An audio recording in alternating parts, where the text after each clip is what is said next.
We have arrived at Wrights Place, a seemingly hidden community settled deep in the backwoods of Swain County, North Carolina. And that is going to be the focus of this edition of Let's Explore This. Simply getting to this place is not the easiest drive, though it had to be done. Why, might you ask? Because Wrights Place is listed on many maps as a distinct community. On getting there, you will find the paved road turning into a dirt road. Still, we gotta keep going. But how did this place we are trying to find ever come to be called Wrights Place? Well, let me try to answer that. And I have to tell you, for this place, this is no easy task. Firstly, I began to search for some kind of article that could possibly shed some light on this place. In doing so, I came upon this article from a 2015 edition of the Citizen Times. Now, yes, the YMCA does own the property today. More on that later, but for now, let's scroll down the article. We notice that the camp was to be built about 3 miles from the Nantahala Outdoor Center on property owned by Ken and Nancy Glass. Okay, so we know this is the place because we know this today is the YMCA space.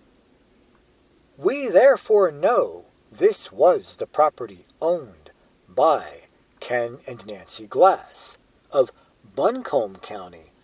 Now, keep in mind that this family was from Buncombe County, the home of Asheville.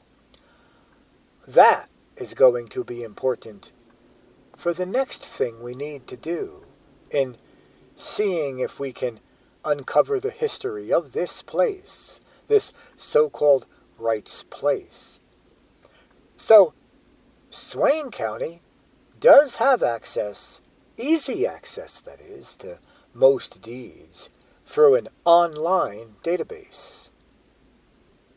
After accessing that, there did not seem to be much luck in search for Glass. There, however, was something of considerable importance. So, here is a deed. You see Wadia Creek to the right, right? Well, this road I am on is Wadia Road. The nearby creek is Wadia Creek. That's important, but not as much as what is down further in the deed. However, where this place is located, the closest creek, it is not Wadia. Wadia lies a bit away at this point. No, this creek here is Townhouse Creek. Well, you can hear it. There's definitely water running down in there. I am going to assume this here is Townhouse Creek. I am not exactly certain. It appears there might be a couple of creeks here. Still, I am going to assume this is Townhouse Creek.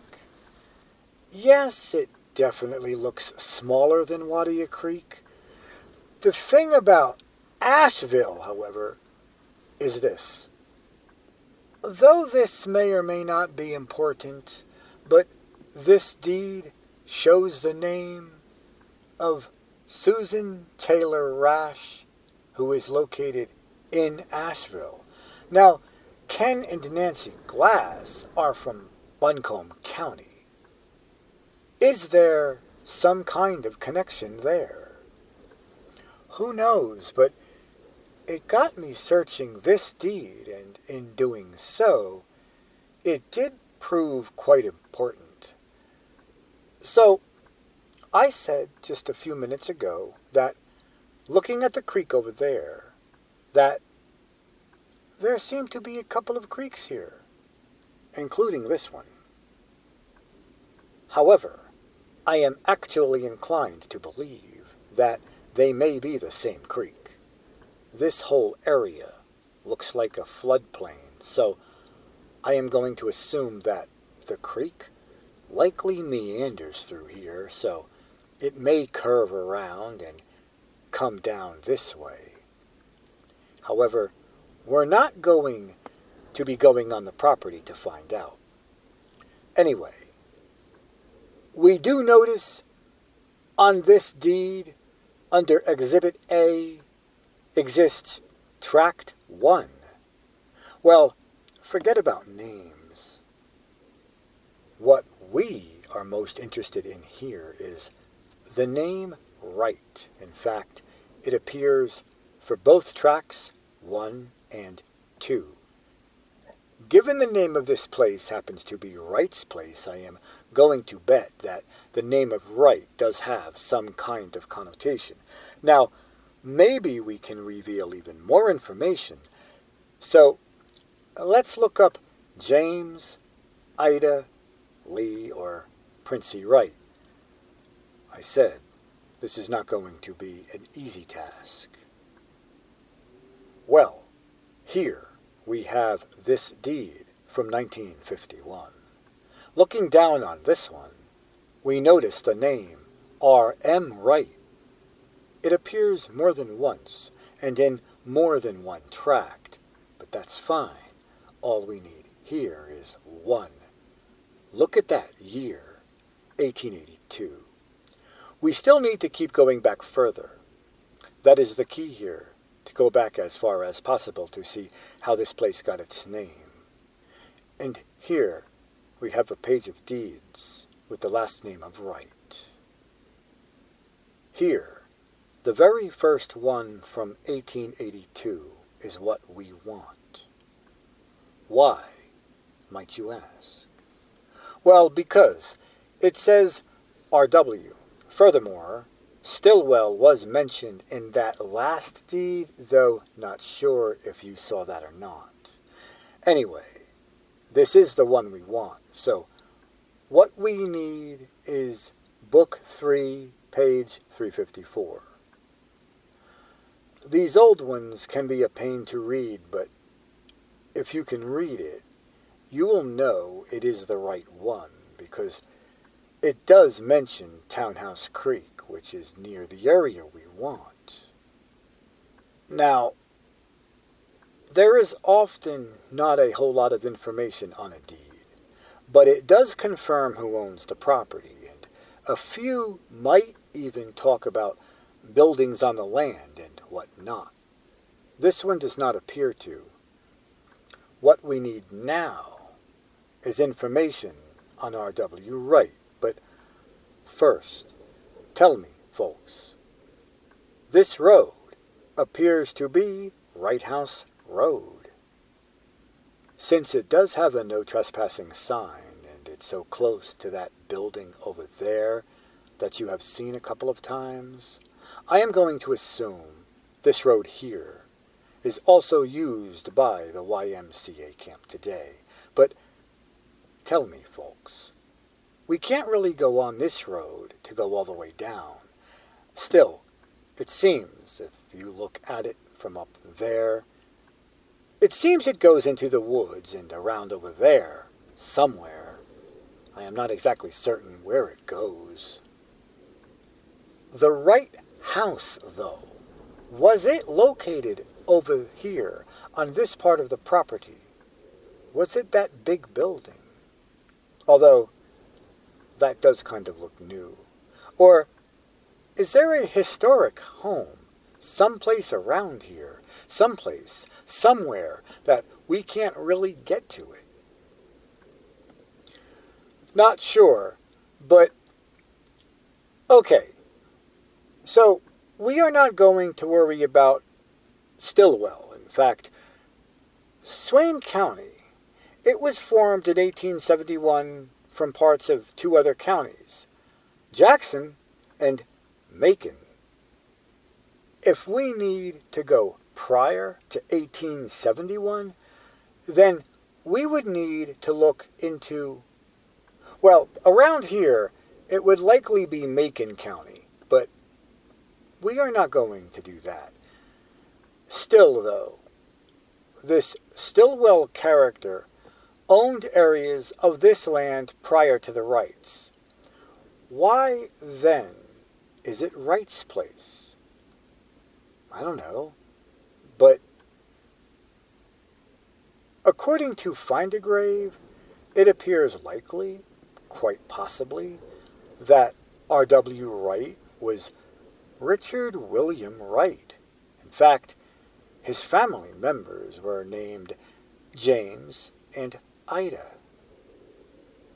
However, Find a Grave says nothing about who this person was. Well, at this time, there is very little to be found about much of the Wright family members. Wright may have also had a house in Bryson City where the courthouse now stands, but that is a bit unclear. What is clear, however, is this. The land that the Wrights once owned and the land later owned by the Glass family was, apparently, at one time, a Christmas tree farm.